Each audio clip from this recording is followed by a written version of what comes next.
store Banda Aceh Batok ya bos. Ini ada masuk beberapa unit iPhone 13 dan 13 Pro Max, iPhone 11, 128 dan 164 GB juga ready ya. Dan untuk juga ada ready juga bos, kita ready banyak-banyak stok. Nah, yang mau tukar tambah langsung aja ke Bang Mantap.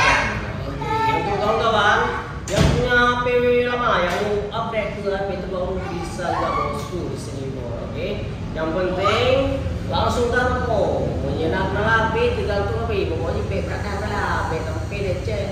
Hantar orang HP-nya gak hanya dah terjadi bosku. Pokoknya mau tukar internasional mau ebox sama aja bosku, langsung mau kita tampung. Yang penting HP-nya mantap. Oke.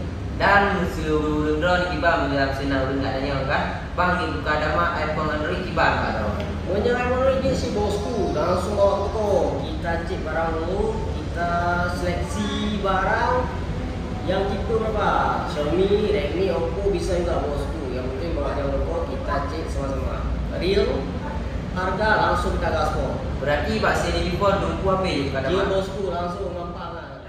suruh nak online tiba aja dah kan Ya, yang kawan nak online gampang lah bosku, langsung chat baiki dan nomor Pak Mari Parfum pemandu ponsel. Oke, langsung ngechat. Nah, masalah pengiriman gampang kan, tinggal kirim alamat lengkap, nomor HP aktif, langsung kita gaspol. Oh, alamat toko Amerika, toko Yamaha bosku.